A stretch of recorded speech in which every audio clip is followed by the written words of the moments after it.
But what I think mustard is a really important thing. It's another little way of getting just a little bit more of these things on your plate. And it's also a nice gift to give people. And you can actually think about how you're going to do it and perhaps come up with your own recipes. I was thinking the other day maybe something with a bit of sherry in it would be nice. I've done a beer one and that was very nice. But if you're going to use something with alcohol, make sure you dry the alcohol off first, because obviously alcohol, like chlorine and all these things, is going to kill good bacteria. So just heat it up till the alcohol's gone away from it, but the flavour is still there.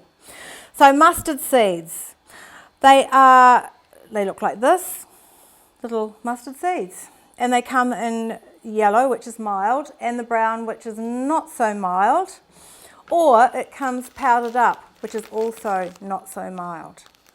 So you get these, whereas I find the cheapest place to get them is from an Indian, Asian food store. So they use a lot of mustard seeds in their cooking, so they're buying in bulk and things are much cheaper for them, and that goes for even the powdered stuff. They've got a lot of them, those kind of things in here. So you can end up making mustard very, very cheaply. So this is half a cup of yellow ones, so I'll just bung them in the blender there. And a quarter of a cup of the brown ones. Whoa, she's just spread them everywhere. They're like so. Now you could also put in here let me see, lemon juice or some garlic or whatever you like, but you do need to have a little bit of vinegar. And I'm going to use a couple of tablespoons of my own apple cider vinegar. It's nice and cloudy, but it still tastes like apple cider vinegar. So a couple of tablespoons in there, and that gives it a bit of acidity. And you may want to add a little bit more if you're not using the lemon. And then honey, and I honestly think that mustard needs a little bit of sweetener to it, and I just can't seem to make it tasting that great without honey, and why not? This is unpasteurized honey, so I'm going to put a couple in there of those. And my eye is very, very good at knowing what a tablespoon is. A tablespoon is not this much teeter-tottering on the top of a tablespoon.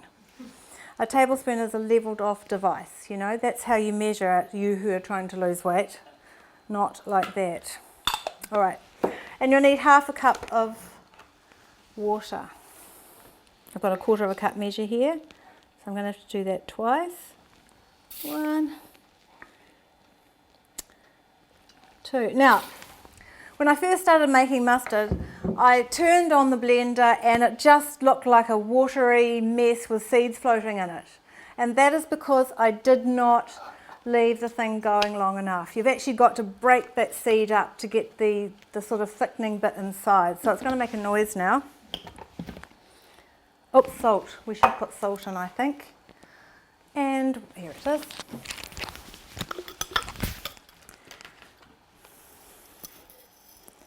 About half a teaspoon to a teaspoon. Put that in. Right.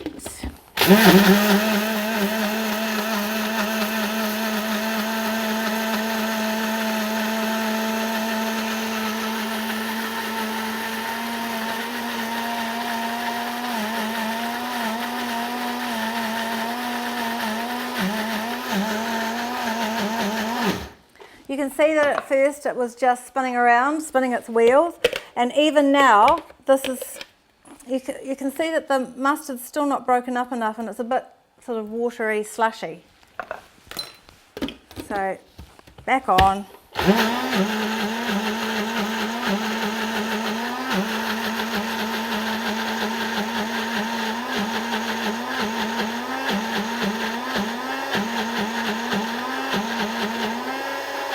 I honestly don't think my blender's loving that.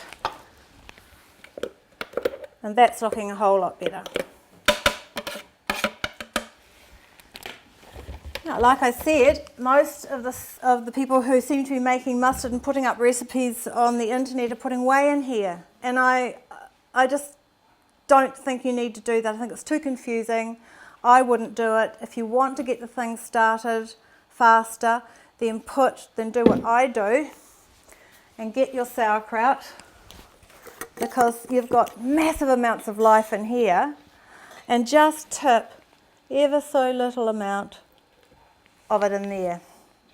You don't want your mustard tasting of sauerkraut, you just want to inoculate it actually. Put you back over there, give it a stir. And that basically is ready to go.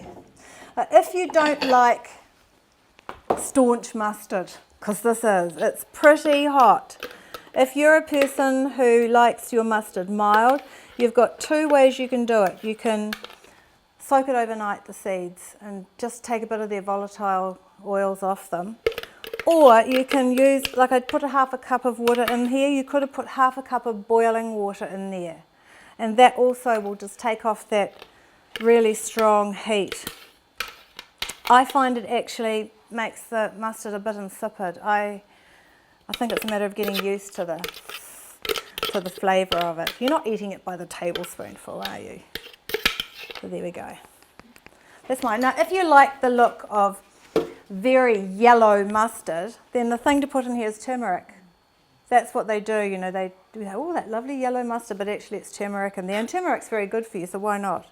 So that is the mustard. Now I've got a recipe there on your sheets, and it will be up on Diet Easily, of beer mustard, because I like it. So I've got it here for you to taste, but I've just done the standard one. Now you could add dill to this. You just think, you know, what kind of flavours would I like in my mustard, and go for it. You could use different sugars maybe. I don't know, I just like it like this, quite plain. Again, leave it on the bench, inoculate it with the sauerkraut if you want to, or just leave it, it will still happen anyway. Leave it on your bench 2 or 3 days, then back into the fridge where it lives. So there we are, homemade mustard. Give it away for gifts.